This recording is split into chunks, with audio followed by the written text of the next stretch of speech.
Vous savez, le problème qu'il y a en Afrique, c'est qu'il y a très peu de contre-pouvoirs. Et lorsque un individu, homme ou femme, mais bien souvent les hommes, majorité, deviennent présidents dans nos pays, il y a ce rapport à la vie, aux citoyens, qui est un rapport quasiment de vie ou de mort. Vous êtes quasiment, que Dieu me pardonne la comparaison, mais vous avez les attributs vis-à-vis de ceux que vous êtes censés défendre, vous avez quasiment les attributs d'un roi ou d'un dieu. Et il est très difficile, c'est ce que je constate en tout cas, ça ne veut pas dire que c'est impossible, mais il est très difficile pour beaucoup de dirigeants qui n'ont pas une conscience politique rigoureuse et véritable des choses et des enjeux. Il est très difficile quand ils rentrent dans cette sphère de pouvoir d'accepter de quitter cette sphère de pouvoir. Alors maintenant, il y a différents types de personnes.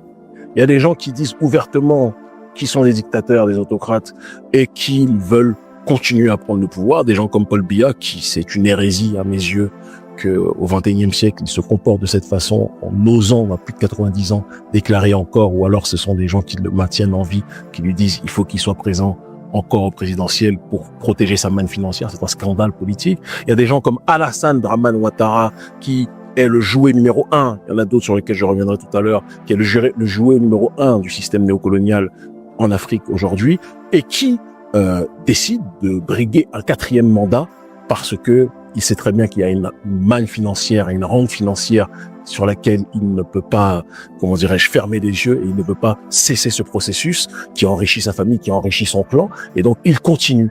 Le mandat, c'est un scandale politique et je fais partie de ceux, on a d'ailleurs nos militants qui font partie de la coalition aujourd'hui, qui se mobilisent contre ce braquage électoral. Et il y en a un qui est plus rusé, si vous me permettez, que les autres, et qui est un autocrate forcené, hystérique, et c'est quasiment un scoop que je donne pour la grande audience aujourd'hui qui nous suivra à différents endroits du globe. On a le président Patrice Talon. Patrice Talon est le plus rusé et aussi le plus voyou politiquement parlant des autocrates qui existent à l'heure actuelle dans le système néocolonial de la France-Afrique. Il a fait croire à tout le monde qu'il quittait le pouvoir, qu'il se sentait trop vieux, qu'il respectait plus que jamais les institutions. Et dans le même temps, Patrice Talon, par la loi modifiant le code électoral, la loi 2024-13 du 15 mars 2024, ces députés qui sont à sa solde, puisque Patrice Talon est le propriétaire, on n'a quasiment jamais vu ça en Afrique, de deux partis politiques qui sont aux avant-gardes de la scène politique béninoise, qui est verrouillée puisque l'opposition est exclue quasiment, d'accord? Patrice Talon a fait voter des lois qui permettent, tenez-vous bien, que lors des prochaines élections de 2026, le prochain Parlement, pour que chaque parti puisse avoir des députés, il y a 24 circonscriptions, d'accord? Sur les 24 circonscriptions, si vous n'avez pas 20% dans chaque circonscription, vos députés ne peuvent pas siéger au Parlement. Les seuls qui peuvent le faire, s'ils font une addition, une coalition, en se répartissant plus que jamais le processus des voix, c'est-à-dire 10% d'un côté et 10% de l'autre, ce sont les deux partis de Patrice Talon. Ce sont les seuls aujourd'hui qui peuvent siéger au Parlement. Ce que je veux dire, c'est que le président Patrice Talon a fait voter par ses députés un processus électoral qui ne permettra qu'à ces partis de pouvoir siéger lors de la prochaine législature qui débutera en 2026. Et dans le cas où même ces partis n'arrivent pas à siéger au Parlement et atteindre ces 20% tels qu'évoqués, qu'est-ce qui va se passer? La Cour constitutionnelle, qui est aux mains de Patrice Talon, va décider qu'il y ait une prolongation de mandat et pour le Parlement et pour le président de la République. De telle sorte que celui qui vous fait croire qu'il se sent obligé de partir sera forcé, soi-disant, par la Cour constitutionnelle qu'il contrôle, de devoir prolonger son mandat. Donc dans les deux cas, le président Patrice Talon, dans les deux cas, soit il aura son Parlement monocolore qui va faire voter ses lois, parce que là aussi, il y a une rente financière sur laquelle Patrice Talon, plus que jamais, parce qu'il vous fait croire que c'est pour protéger le processus du développement, c'est pour continuer la dynamique Talon. Qu'est-ce qu'il en est en réalité? Il y a des chiffres économiques qui paraissent soi-disant alléchants, mais qui sont adaptés à un niveau plus que jamais micro par rapport à une minorité de la population, d'accord, la bourgeoisie qui représente même pas 5 à 10% de la population béninoise aujourd'hui et qui vit en effet comme c'est l'île Beverly Hills, pendant que la quasi-totalité de la population n'a jamais été autant noyée dans un processus de paupérisation hystérisée sur le terrain économique. C'est quelque chose qu'on ne peut pas nier. L'autre aspect, si vous le permettez, parce que je pense que c'est très important qu'on le dise, c'est que le président Patrice Talon, pour le terrain des présidentielles, a là aussi verrouillé les choses.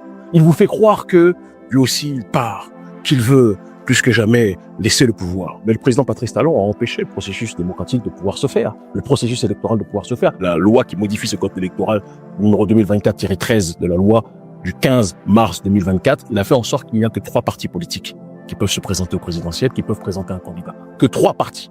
Sur la dizaine de partis politiques qui existent au Bénin, 3 seulement peuvent se présenter, d'accord? Et tous les opposants anti-système, comme c'était le cas auparavant, qui pouvaient se présenter, ne peuvent plus le faire. C'est-à-dire que des gens comme moi et comme beaucoup d'autres ne sont interdits de se présenter aujourd'hui, d'accord? Aux élections présidentielles, il y a le dépôt des candidatures qui aura lieu dans moins de 60 jours et on ne peut pas le faire parce que Talon, il n'y a que ces partis qui peuvent se présenter, qui peuvent présenter un candidat. Est-ce que ça veut dire que M. Guémy aurait voulu être candidat? Je l'ai dit très clairement que moi, mon objectif, c'était, et je vais même insister, c'est de pouvoir concourir à une élection présidentielle dans un jeu ouvert. Il se trouve qu'à l'heure actuelle, le jeu, il est truqué de telle sorte que moi et la quasi-totalité des opposants politiques ne peuvent pas se présenter aux élections présidentielles. Mais, j'insiste dessus, la période d'ici à 2026, d'accord, va être longue. Et je peux vous assurer que le code électoral qui est en train de tout faire, et d'ailleurs Patrice Talon dans une allocution, un pseudo-dialogue avec une jeunesse qui était triée sur le volet malheureusement, qui n'a rien donné, d'accord, un pseudo-dialogue, Patrice Talon a lâché une bombe. Il a dit qu'il proposerait à l'ancien président de la République Yaïboni, qui est le président du 3e parti autorisé à présenter un candidat, qui lui aussi fait partie d'un système similaire à celui de Talon. D'ailleurs, Talon a dit que les 3 partis ont la même idéologie, c'est la même chose, ce qui signifie en réalité que l'opposition ne se situe pas dans ce sein. C'est important qu'on le dise. Patrice Talon a dit qu'il allait proposer un gouvernement d'union nationale à l'ancien président. C'est-à-dire qu'on a un pays qui est tenu en otage aujourd'hui politiquement par 2 anciens, ou 2 présidents, 2 anciens chefs d'État, un présent et l'autre ancien, et l'opposition radicale que l'on qualifie d'opposition panafricaniste, dont je suis l'une des voix les plus audibles aujourd'hui, n'est pas autorisée à présenter un candidat. Nous n'allons pas laisser. Nous n'allons pas laisser cela se dérouler. Et c'est quelque chose qui doit être entendu par tout le monde. Je n'ai pas appelé à la déstabilisation comme le porte-parole du gouvernement l'a fait croire pendant longtemps. Non, c'est des bêtises. C'est appelé à la justice.